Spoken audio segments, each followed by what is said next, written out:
Hello, beautiful, amazing, fantastic world, and you, individual out there.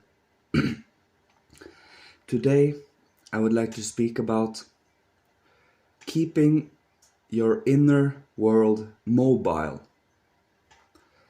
If we just distract ourselves, if we from moment to moment just want to do something to let ourselves go, is when you keep your mind occupied and not mobile. It settles in a sense. But if you are awake and aware in the moment, getting to know the moment, getting to become comfortable with the constant movement, changes, and impulses that might occur here and now. This allows your certain inner muscles, your certain inner faculties to be in constant movement and change.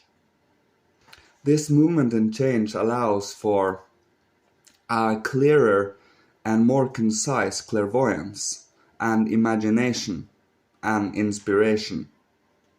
It also allows for the intuition, your feelings and emotions to be more settled and calm, so that you can observe here and now what is happening here and now. This, of course, requires meditation. It requires intention and focus and a certain atmosphere. You want to do this, is more or less like it. You will it to be, because it is, well, first, it is the right thing to do. Second, you will be gaining immeasurable control and inner harmony by doing this. This inner harmony is irreplaceable when it comes to human social life, because you are aware and active and here and now, while you observe and are giving space for the other human being to be themselves. Of course, you will immediately feel or see if they are not themselves, because they're hiding within. But if you allow them to come out, they might be brave and come out. This does not happen too often, but to allow for the atmosphere brings about a certain atmosphere. It brings about a certain presence that allows for such a thing. The one that is aware of this is the one that should initiate it, obviously.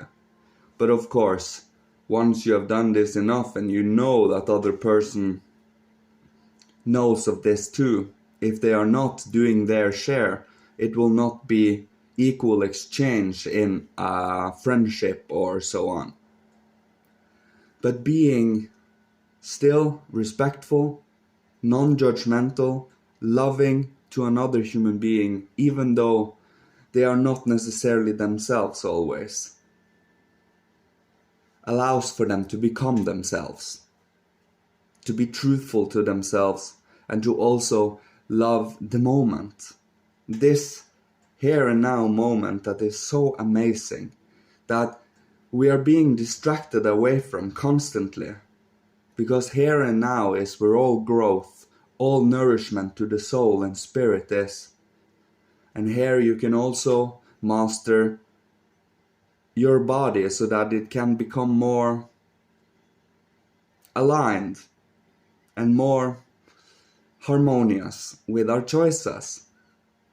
That's why we keep inner mobility, to be able to move fro and fro, to be different from moment to moment, to allow yourself a certain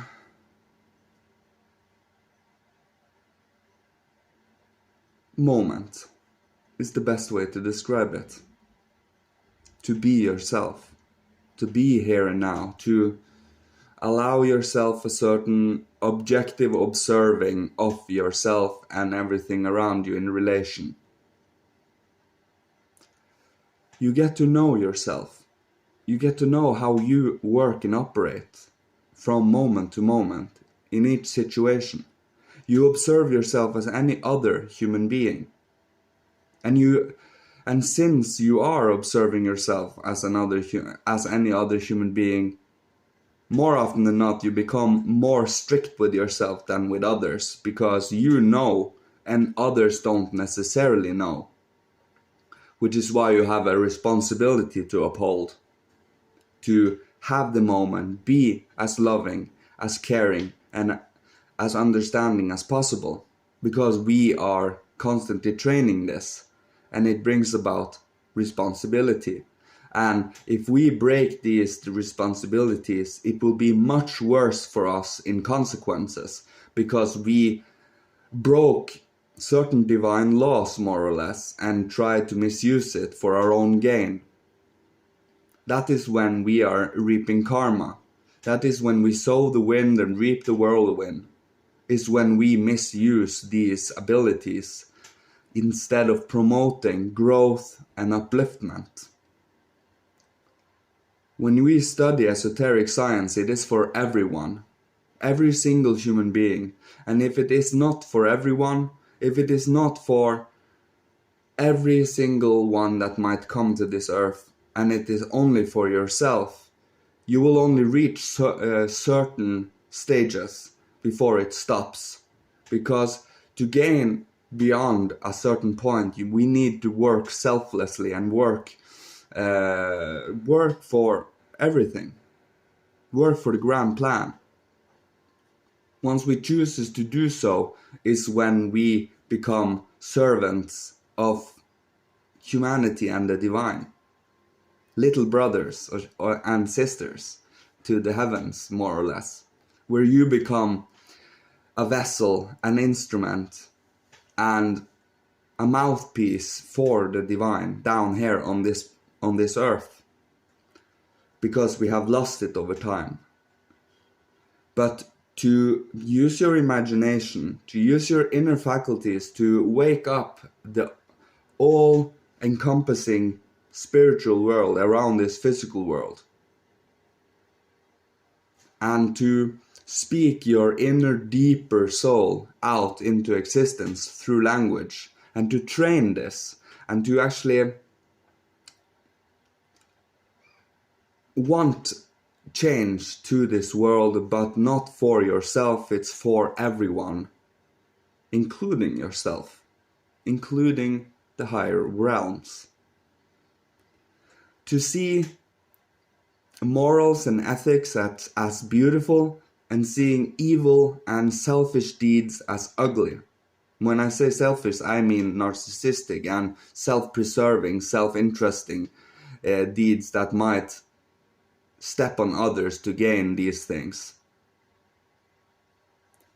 By being selfless, by actually wanting to help without necessarily wanting something back. What you want to see in this world is reward enough in many cases. And to see the world flourish and grow and progress, and overcoming the hindrances that might come our way, so that we can all share in on this beautiful planet and this beautiful, beautiful path we're on, is truly a reward in itself. And it certainly warms my heart, because my heart really loves moral, ethics, and love. We are in the age of love.